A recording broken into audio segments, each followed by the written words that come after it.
ಪೊಲೀಸರು ತನಿಖಾಧಿಕಾರಿಗಳೇ ದರ್ಶನ್ರನ್ನ ಫಿಟ್ ಮಾಡಿಸುವ ಪ್ರಯತ್ನವನ್ನ ಮಾಡಿದ್ದಾರೆ ಅನ್ನೋ ಹಾಗಿತ್ತು ಸಿ.ವಿ. ನಾಗೇಶ್ ಅವರ ವಾದ. ಏನದು ಟ್ವಿಸ್ಟ್, ಯಾವುದದು ಹೊಸ ಆಯಾಮ, ಆ ಕುರಿತಾದ ಡೀಟೇಲ್ ರಿಪೋರ್ಟ್ ನಿಮ್ಮ ಮುಂದೆ.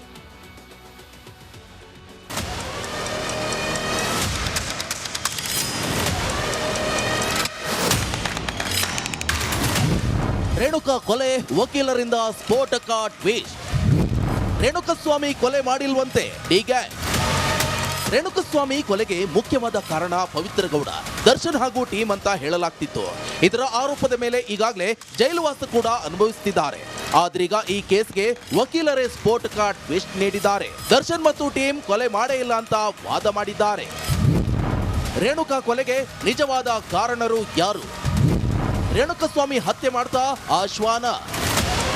ಚಾರ್ಜ್ ಶೀಟ್ನಲ್ಲಿ ಲೋಪವಿದೆ ಅಂತ ವಾದಿಸುತ್ತಿದ್ದ ದರ್ಶನ್ ಪರ ವಕೀಲ ಸಿ.ವಿ. ನಾಗೇಶ್ ಆರೋಪ ಪಟ್ಟಿಯಲ್ಲಿನ ತಪ್ಪುಗಳನ್ನ ಎತ್ತಿ ತೋರಿಸಿದ್ರು. ಈ ವೇಳೆ ರೇಣುಕಸ್ವಾಮಿಯನ್ನ ದರ್ಶನ್ ಮತ್ತು ತಂಡ ಕೊಂದೇ ಇಲ್ಲ.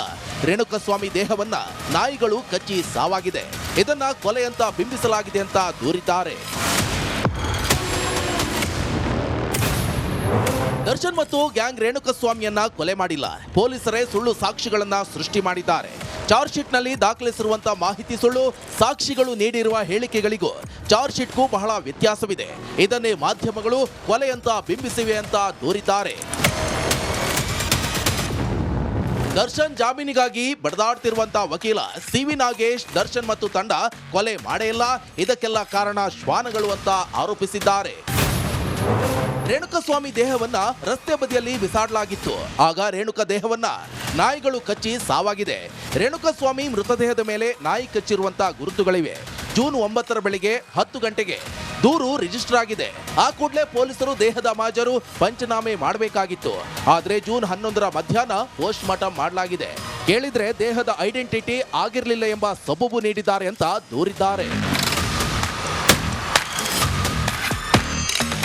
ಒಟ್ನಲ್ಲಿ ದರ್ಶನ್ ಪರ ವಕೀಲರಾದ ಸಿ.ವಿ. ನಾಗೇಶ್ ಅವರ ಈ ವಾದ ಇಡೀ ಪ್ರಕರಣದ ಮಗ್ಗುಲನ್ನೇ ಬದಲಿಸುವಂತಿದೆ.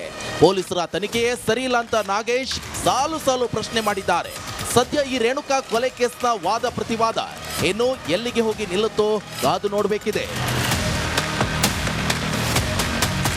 Bureau report, Republic Kannada. ಕೋರ್ಟ್ನಲ್ಲಿ ದರ್ಶನ್ ಪರ ವಕೀಲರು ನಾಯಿ ಕಥೆಯನ್ನ ಹೇಳಿದ್ದಾರೆ. ಅಂದ್ರೆ ಈ ಕೊಲೆ ಪ್ರಕರಣದಲ್ಲಿ ನಿಜವಾದ ಆರೋಪಿ ಡಿ ಗ್ಯಾಂಗ್ ಅಲ್ಲ, ಬದಲಾಗಿ ನಾಯಿ ಅನ್ನೋ ರೀತಿಯಲ್ಲಿ, ಅನ್ನೋ ಅರ್ಥದಲ್ಲಿ ವಾದ. ನಾಯಿ ಕಚ್ಚದ್ರಿಂದ ರೇಣುಕಾಸ್ವಾಮಿ ದೇಹಕ್ಕೆ ಗಾಯವಾಯ್ತಾ? ಹಾಗಾದ್ರೆ ಮಿಗ್ಗರ್ ಮಿಷಿನ್ ಬಳಸಿರೋದು, ಲಾರಿಗೆ ತಲೆ ಗುದ್ದಿರೋದು, ಹಾಗೆ ಆಯಕಟ್ಟಿನ ಭಾಗಗಳಲ್ಲಿ ಘಾಸಿ ಆಗೋ ರೀತಿಯಲ್ಲಿ ಹಲ್ಲೆಯನ್ನ ಮಾಡಿರೋದು, ಪಕ್ಕೆಲುಬು ಮುರಿದು ಶ್ವಾಸಕೋಶದ ಒಳಗೆ ಹೋಗಿ ಹೊಕ್ಕುವಂತೆ ಹಲ್ಲೆ ಮಾಡಲಾಗಿದೆ ಅನ್ನೋ ಉಲ್ಲೇಖ ಪೋಸ್ಟ್ ಮಾರ್ಟಮ್ ರಿಪೋರ್ಟ್ನಲ್ಲಿ, ಚಾರ್ಜ್ ಶೀಟ್ನಲ್ಲಿ. ಇದೆಲ್ಲವೂ ಕೂಡ ನಾಯಿ ಮಾಡ್ತಾ? ಗೊತ್ತಿಲ್ಲ. ರೇಣುಕಾಸ್ವಾಮಿ ಮೈ ಮೇಲೆ ದೊಡ್ಡ ಮಟ್ಟದ ಗಾಯಗಳು ಇರಲಿಲ್ಲ, ಸಿ.ವಿ. ನಾಗೇಶ್ ಅವರ ವಾದ. ದರ್ಶನ್ ಅಂಡ್ ಗ್ಯಾಂಗ್ ರೇಣುಕಾಸ್ವಾಮಿ ಮೇಲೆ ಹಲ್ಲೆ ನಡೆಸಿದ್ದೇ ಸುಳ್ಳು. ಕೇವಲ ರೇಣುಕಾಸ್ವಾಮಿಯ ಮೃತದೇಹದ ಮೇಲೆ 2.5 by 1 ಸೆಂಟಿಮೀಟರ್ ಅಳತೆಯ ಒಂದು ಗಾಯ ಇದೆ ಅಷ್ಟೇ. ಇದನ್ನ ಹೊರತುಪಡಿಸಿದ್ರೆ ಬಾಕಿ ಎಲ್ಲಾ ಗಾಯಗಳು ಕೂಡ ಮೂಗೇಟು ಅಂತ ಹೇಳಿ ಉಲ್ಲೇಖ ಮಾಡಲಾಗಿದೆ. ನಾಯಿ ಕಚ್ಚಿ ಆದ ಗಾಯವೇ ಆಗಿದ್ರೆ ಕೊಲೆ ಆಗೋ ಹಂತಕ್ಕೆ ಹೋಗುತ್ತಾ? ಇಷ್ಟು ದಿನಗಳ ಕಾಲ ಚಾರ್ಜ್ ಶೀಟ್ನಲ್ಲಿ ಹಾಗೆ ಪೊಲೀಸರ ತನಿಖೆ ಸಂದರ್ಭದಲ್ಲಿ ಆಗಿದ್ದೆಲ್ಲ ಏನು ಹಾಗಾದ್ರೆ ಅನ್ನೋ ಅನುಮಾನ ಪ್ರಾರಂಭ ಆಗಿದೆ. ಕೇವಲ ನಾಯಿ ಕಚ್ಚಿದ್ರಾಗಿ ಆದ ಗಾಯಗಳು ಇದನ್ನ ಕೊಲೆ ಅಂತ ಬಿಂಬಿಸುವ ಪ್ರಯತ್ನ ಮಾಡಲಾಗ್ತಿದೆ ಅನ್ನೋದು ಸಿ.ವಿ. ನಾಗೇಶ್ ಅವರ ವಾದದ ಒಂದು ಭಾಗ ಆಗಿತ್ತು. ಇನ್ನು ಈ ಪ್ರಕರಣದಲ್ಲಿ ತನಿಖಾಧಿಕಾರಿಗಳು ಅನೇಕ ತಪ್ಪುಗಳನ್ನ ಮಾಡಿದ್ದಾರೆ ಅಂತ ಕೂಡ ವಾದ ಮಂಡಿಸಿದ್ರು ಸಿ.ವಿ. ನಾಗೇಶ್ ಅವರು. ಕೊಲೆ ನಡೆದಿರೋದು ಜೂನ್ 8, 9, ಕಿಡ್ನಾಪ್ ಮಾಡಿ ಆತನನ್ನ ಶೆಡ್ನಲ್ಲಿಟ್ಟು ಕೊಲೆ ಆಗಿದೆ ಅಂತ ಹೇಳಿರೋದು ಜೂನ್ 8ನೇ ತಾರೀಕು. ಆದರೆ ಜೂನ್ 11ರವರೆಗೂ ಪೋಸ್ಟ್ ಮಾರ್ಟಮ್ ಮಾಡಿಲ್ಲ. ಯಾಕೆ ವಿಳಂಬ ಆಯಿತು ಮರಣೋತ್ತರ ಪರೀಕ್ಷೆಗೆ ಅನ್ನೋದ್ರ ಬಗ್ಗೆ ಪೊಲೀಸರು ಸೂಕ್ತವಾದ ಕಾರಣವನ್ನ ಹೇಳಿಲ್ಲ. ಈ ಡಿಲೇ ಮಾಡಿರೋದ್ರ ಹಿಂದೆ ಕೂಡ ಕೆಲವೊಂದಷ್ಟು ಮೇಕ್ ಓವರ್ ಪ್ಲಾನ್ ಏನಾದರೂ ನಡೆದಿದೆಯಾ? ಇಡೀ ಪ್ರಕರಣವನ್ನ ತಮ್ಮ ತನಿಖೆಗೆ ಬೇಕಾದ ರೀತಿಯಲ್ಲಿ ತಿರುಚುವ ಪ್ರಯತ್ನಗಳನ್ನೇನಾದರೂ ಪೊಲೀಸರು ಮಾಡಿದ್ದಾರಾ ಅನ್ನೋ ಅನುಮಾನವನ್ನ ಸಿ.ವಿ. ನಾಗೇಶ್ ಅವರು ವ್ಯಕ್ತಪಡಿಸಿದ್ದಾರೆ. ಇನ್ನು ಈ ಪ್ರಕರಣದಲ್ಲಿ ಪ್ರತ್ಯಕ್ಷ ಸಾಕ್ಷಿ ಅಂತ ಪರಿಗಣಿಸಲಾಗಿರುವ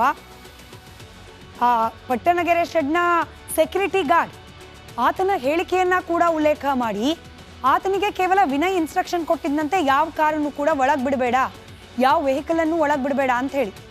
ಆತ ನೀಡಿರುವ ಸ್ವ-ಇಚ್ಛಾ ಹೇಳಿಕೆಯಲ್ಲಿ ನನಗೆ ಕೇವಲ ಹಿಂಗೆ ಹೇಳಿದ್ರು, ಯಾರನ್ನು ಒಳಗೆ ಬಿಡಬೇಡಿ ಅಂತ ಹೇಳಿ, ಆದರೆ ಕೊಲೆ ಆಗಿದೆ ಅಂತ ಹೇಳಿ ನನಗೆ ಗೊತ್ತಿರಲಿಲ್ಲ, ಕೊಲೆ ಆದ ವಿಚಾರ ಮಾಧ್ಯಮದ ಮೂಲಕವೇ ನನಗೆ ಗೊತ್ತಾಯಿತು ಅಂತ ಹೇಳಿ ಆ ಸೆಕ್ಯೂರಿಟಿ ಗಾರ್ಡ್, ಯಾರನ್ನ ಪ್ರಕರಣದಲ್ಲಿ ಪ್ರತ್ಯಕ್ಷ ಸಾಕ್ಷಿ ಅಂತ ಹೇಳಿ ಪರಿಗಣಿಸಲಾಗಿದೆ, ಆತನೇ ಹೇಳಿದ್ದಾನೆ. ಅಲ್ಲಿಗೆ ಆತನನ್ನ ಪ್ರತ್ಯಕ್ಷ ಸಾಕ್ಷಿ ಅಂತ ಹೇಳಿ ಪರಿಗಣಿಸ್ಲಿಕ್ಕೆ ಹೇಗೆ ಸಾಧ್ಯ ಅನ್ನೋದು ಸಿ.ವಿ. ನಾಗೇಶ್ ಅವರ ವಾದ. ರೇಣುಕಾಸ್ವಾಮಿ ಕೊಲೆ ನಡೆದ ದಿನ ದರ್ಶನ್ ಚಪ್ಪಲಿ ಧರಿಸಿದ್ರು ಅಂತ ಹೇಳಿ ಸ್ವ-ಇಚ್ಛಾ ಹೇಳಿಕೆಯಲ್ಲಿ ದಾಖಲಿಸಿದ್ದಾರೆ. ಆದರೆ ಪೊಲೀಸರು ದರ್ಶನ್ ಅವರ ಮನೆಗೆ ಹೋಗ್ಬಿಟ್ಟು ಶೂ ಅನ್ನ ವಶಕ್ಕೆ ಪಡೆದಿದ್ದಾರೆ. ಇಲ್ಲೂ ಏನೋ ಮೋಸ ಇದೆ. ಇನ್ನು ಸ್ಟೋನಿ ಬ್ರೂಕ್, ಚಿಕ್ಕಣ್ಣ ಆದಿಯಾಗಿ ಎಲ್ಲರೂ ಒಟ್ಟಿಗೆ ಕೂತಿದ್ರು ಅಂತ ಹೇಳಲಾದ ವಿಚಾರಕ್ಕೇನೆ ಚಿಕ್ಕಣ್ಣ ಅವರನ್ನ ಕೂಡ ವಿಚಾರಣೆಗೆ ಕರೆಸಲಾಗಿತ್ತು. ಅದೇ ಸ್ಟೋನಿ ಬ್ರೂಕ್ನ ಮಾಲೀಕರು ಕೂಡ ಈ ಪ್ರಕರಣದಲ್ಲಿ ಆರೋಪಿ. ಈ ಸ್ಟೋನಿ ಬ್ರೂಕ್ನಲ್ಲಿ ಕೊಲೆ ಸಂಚು ಮಾಡಲಾಯಿತು ಅಂತ ಹೇಳಲಾಗ್ತದೆ. ಆದರೆ ಈ ಪ್ರಕರಣದಲ್ಲಿರುವ ಯಾರೂ ಕೂಡ, ಇನ್ಕ್ಲೂಡಿಂಗ್ ಆರೋಪಿಗಳು, ಸಾಕ್ಷ್ಯಗಳು, ಸ್ಟೋನಿ ಬ್ರೂಕ್ನಲ್ಲಿ ಸಂಚನ್ನ ಮಾಡಿದ್ವಿ, ಪ್ಲಾನಿಂಗ್ ಅನ್ನ ರೂಪಿಸಿದ್ವಿ ಅಂತ ಹೇಳಿ ಎಲ್ಲೂ ಹೇಳಿಲ್ಲ. ಆದರೆ ಪೊಲೀಸರು ಇದೊಂದು ಸಮಸ್ಯೆ ಬಗ್ಗೆ ಪ್ರತಿನಿತ್ಯ ಒಂದಲ್ಲ ಒಂದು ವರದಿಗಳು ಬರ್ತಲೇ ಇದೆ. ಆ ರೀತಿ ಈ ಬೆನ್ನು ನೋವು ಅನ್ನೋದು ಸಮಸ್ಯೆಯಾಗಿ ಪರಿಣಮಿಸಿದೆ ದರ್ಶನ್ ಪಾಲಿಗೆ. ಬೇಲ್ ಸಿಗದ ಕಾರಣ ಟೆನ್ಷನ್ ಕೂಡ ಹೆಚ್ಚಾಗಿದೆ. ಸಲೀಸಾಗಿ ಜಾಮೀನು ಸಿಗುವಂತ ಪ್ರಕರಣ ಅಲ್ಲ ಇದು. ಆದರೂ ದರ್ಶನ್ ಪರ ವಕೀಲರು ಶತಪ್ರಯತ್ನ ಮಾಡ್ತಿದ್ದಾರೆ. ಕೋರ್ಟ್ ಕೂಡ ವಿಚಾರಣೆಯನ್ನ ಮುಂದೂಡ್ತಾ ಇರೋದು, ತಕ್ಷಣಕ್ಕೆ ಜಾಮೀನು ಸಿಗದೇ ಇರೋದು ಕೂಡ ದರ್ಶನ್ ಟೆನ್ಷನ್ ಹೆಚ್ಚಾಗಲಿಕ್ಕೆ ಕಾರಣವಾಗಿದೆ. ಎಲ್ಲ ವಿಚಾರದಿಂದಾಗಿ ನೆಮ್ಮದಿ ಇಲ್ಲ ಅನ್ನೋ ಕಾರಣಕ್ಕೆ ಸರಿಯಾಗಿ ನಿದ್ದೆ ಮಾಡ್ತಾ ಇಲ್ಲ, ನಿದ್ದೆ ಜೊತೆಗೆ ಊಟ ಕೂಡ ಸರಿಯಾಗಿ ಮಾಡ್ತಾ ಇಲ್ಲ, ಮನೆ ಊಟ ಬೇಕು ಇತ್ಯಾದಿ ಅದಕ್ಕೆ ಕಾನೂನಾತ್ಮಕವಾದ ಹೋರಾಟಗಳು ಎಲ್ಲವನ್ನ ನೀವು ಗಮನಿಸಿದ್ದೀರಿ. ಊಟ ಸರಿ ಇಲ್ಲ, ನಿದ್ದೆ ಸರಿ ಇಲ್ಲ, ಆರೋಗ್ಯ ಕೂಡ ಸರಿ ಇಲ್ಲ. ಒಟ್ಟಿನಲ್ಲಿ ಬಳ್ಳಾರಿ ಜೈಲಿನಲ್ಲಿರೋ ದರ್ಶನ್ಗೆ ಏನೂ ಸರಿ ಹೋಗ್ತಾ ಇಲ್ಲ. ಅದರಲ್ಲೂ ಹೇಳಿ ಕೇಳಿ 100 kg ತೂಕ, ಬರೋಬ್ಬರಿ 100 kg ತೂಕ, 6 ಅಡಿ ಎತ್ತರದ ದೇಹ. ವಿಶ್ರಾಂತಿ ಅನ್ನೋದು ಬಹಳ ಮುಖ್ಯ ಆಗತ್ತೆ. ದೇಹದ ಆರೈಕೆ ಮಾಡ್ಕೊಳ್ಳೋದು ಸರಿಯಾದ ರೀತಿಯಲ್ಲಿ ಬಹಳ ಮುಖ್ಯ ಆಗುತ್ತೆ. ಆದರೆ ಅದಕ್ಕೆ ಅವಕಾಶಗಳು ಸಿಗ್ತಿಲ್ಲ ಜೈಲಲ್ಲಿ. ಜಿಮ್ಗೆ ಹೋಗಿ ವರ್ಕೌಟ್ ಮಾಡಿದಂತಹ ದೇಹ ಅದು. ಈಗ ಜಿಮ್ಗೂ ಹೋಗ್ತಿಲ್ಲ, ಕೊಬ್ಬು ಕರಗ್ತಾ ಕೂಡ ಇಲ್ಲ. ಇದೆಲ್ಲದರಿಂದಾಗೆ ವರ್ಕೌಟ್ ಇಲ್ಲದೆ, ವಿಶ್ರಾಂತಿ ಸರಿಯಾಗಿ ಇಲ್ಲದೆ ಅನಾರೋಗ್ಯ ದಿನೇ ಹೆಚ್ಚಾಗ್ತಾ ಇರೋ ಸಾಧ್ಯತೆ. ಹೀಗಾಗಿ ಬೆನ್ನು ನೋವು ಕೂಡ ಒಂದು ಕಡೆ ಈ ಎಲ್ಲ ಸಮಸ್ಯೆ, ಊಟ ನಿದ್ದೆ ವರ್ಕೌಟು ಇತ್ಯಾದಿಯ ಸಮಸ್ಯೆ ಆದರೆ ಮತ್ತೊಂದು ಕಡೆ ಟೆನ್ಷನ್, ಮಾನಸಿಕ ನೆಮ್ಮದಿ ಇಲ್ಲ ಅನ್ನೋ ವಿಚಾರ, ಇದೆಲ್ಲದರ ಜೊತೆಗೇನೆ ಬೆನ್ನು ನೋವು ಹೆಚ್ಚಾಗ್ತಾ ಇದೆ ದರ್ಶನ್ಗೆ. ಇನ್ನು ಬಳ್ಳಾರಿ ಆಸ್ಪತ್ರೆಯಲ್ಲಿ ಚಿಕಿತ್ಸೆ ಪಡೆಯೋಕೆ ಅವಕಾಶ ಇದೆ.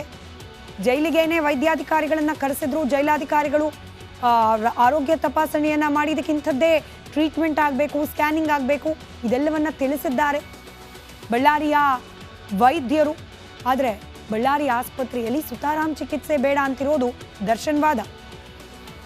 ಜೈಲು ವೈದ್ಯರು ಮಾತ್ರೆ ತಗೊಳ್ಳಿ, ಆರೋಗ್ಯ ಸಮಸ್ಯೆ ಸ್ವಲ್ಪ ಸರಿ ಹೋಗುತ್ತೆ ಅಂದರೂ ಕೂಡ ಅದನ್ನು ತೆಗೆದುಕೊಳ್ತಿಲ್ವಂತೆ ದರ್ಶನ್. ಅದು ತಗೊಂಡ್ರು ಕೂಡ ಇಲ್ಲ, ನೀವು ಇದನ್ನು ತಗೊಳ್ಳಿ, ನೀವು ಸ್ಕ್ಯಾನು